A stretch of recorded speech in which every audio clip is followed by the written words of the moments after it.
சட்டி காய வச்சு சோம்பெல்லாம் போட்டுட்டோம். நல்லா வெடிக்கட்டும். நல்லா வெடிச்சோட்டி இங்கிட்டு சைடில் சிக்கன்லாம் கழுவி வச்சுருக்கேன். வெங்காயம், தக்காளி, கருவேப்பிலை, இஞ்சி, பூண்டு, கொத்தமல்லி இதெல்லாம் ஒரு தனியாக இஞ்சி, பூண்டு, கொத்தமல்லி எல்லாமே தனியாக மேஷ் பண்ணி வச்சுருக்கேன், அரைச்சி வச்சுருக்கேன். இந்த எண்ணெய் காஞ்ச ஒட்டி நல்லா எண்ணெய் காஞ்சி பிரிஞ்சு வந்து ஒட்டி அடுத்து தக்காளி, வெங்காயம் இதெல்லாம் போடலாம். அது தொட்டிக்கும் கழுவிட்டு இருந்தேன், இப்போ போட்டுட்டேன். வெங்காயம் நறுக்கி வச்சுருந்தேன் பொடியாக. சின்ன வெங்காயம் தான் நான் யூஸ் பண்ணுவேன், நல்லாயிருக்கும். சின்ன வெங்காயம் டேஸ்ட் கொடுக்கும். நல்லா வதங்கணும், எண்ணெயிலே நல்லா வதங்கினா தான் தக்காளி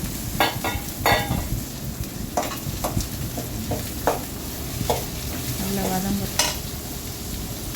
அதுக்குள்ளே அந்த சைடு எல்லாம் கழுவி இப்படி அடுப்பில் இருக்கலே நம்ம சைடில் வேலை பார்த்துக்கலாம். அதுக்கிட்டே நிற்கணும் அவசியம் இல்லை.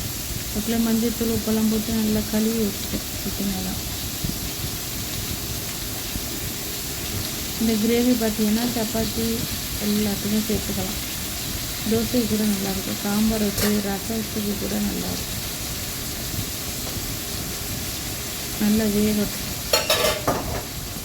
வெங்காயம் தக்காளி வெந்தால் தான் நமக்கு கிரேவி நல்லா கிடைக்கும்.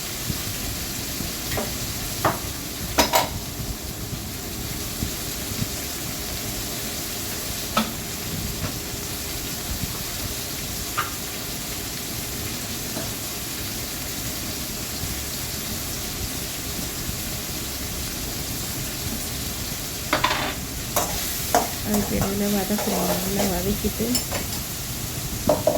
கொஞ்சம் வேக வேக வதக்கினா தான் வெந்துடும். இல்லாட்டி நம்ம போட்டு தக்காளி இப்போ வர தக்காளிலாம் எங்கே மத்தியவே மாட்டேங்குது, கல் மாதிரியில் இருக்குது.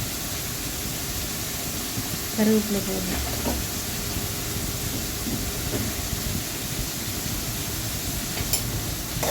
அதையும் சேர்த்து நல்லா வதக்கணும். நான் வதக்குறது பாருங்கள், பேக் சைடு கரண்டி வச்சு நல்லா இது பண்ணாலும் அது அப்படியே வதங்கும். சும்மா அப்படி இது பண்ணால் அது சரியாக வரும். இந்த பூண்டு, இஞ்சி, பூண்டு, கொத்தமல்லிலாம் பேஸ்ட்டு மாதிரி அரைச்சி வச்சுருங்க. நல்லா வாசனை.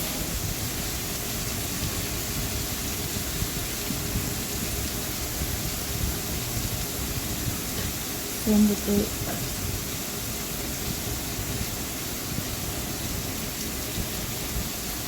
கரம் மசாலா தூள்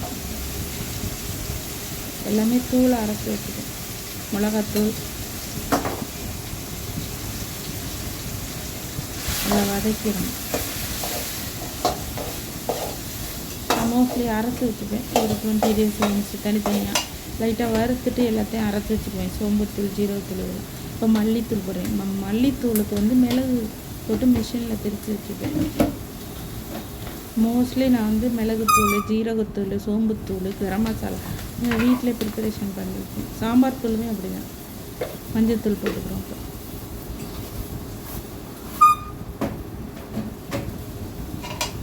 நல்லா வதக்கணும்.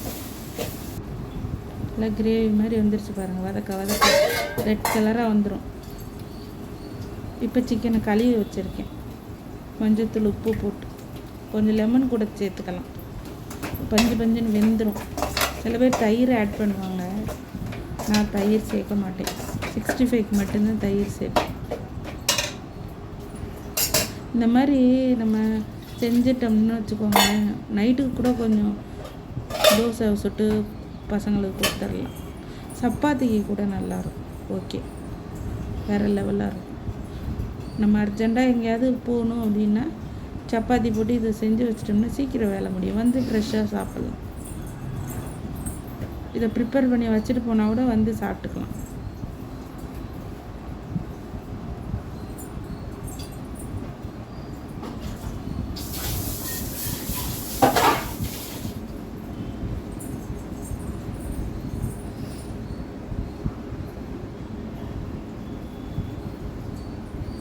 நல்லா வெந்துருச்சு.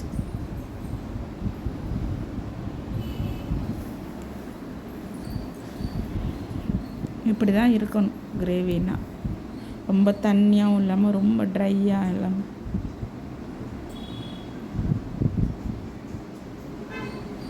நாங்கள் செட்டிநாடு சைடு இருக்கனால சிக்கன் கிரேவினா, செட்டிநாடு சிக்கன் கிரேவினா இது தான் நல்லாயிருக்கும். ஹோட்டல்லலாம் வாங்கி சாப்பிட்டு பாருங்க. இதே மாதிரி தான் செய்வாங்க.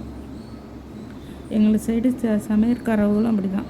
சமையல் மொத்த இது கல்யாணம் எல்லா ஃபங்க்ஷனுக்கு வர்றதுக்கு சமையல் செய்கிறவங்க இதே மெத்தட் தான். எல்லாமே தூளாக தான் அரைச்சி வச்சுக்குவாங்க.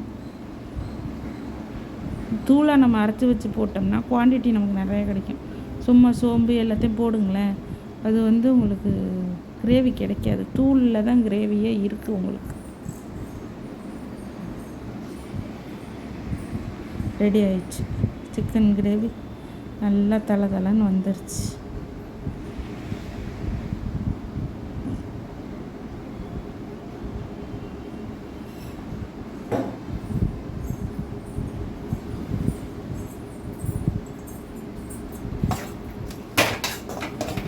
%, 90% வெரி சூப்பர். பார்க்கவே அப்படி கிரேவி சூப்பராக இருக்குப்பா. Chicken gravy ready. Chicken gravy ready.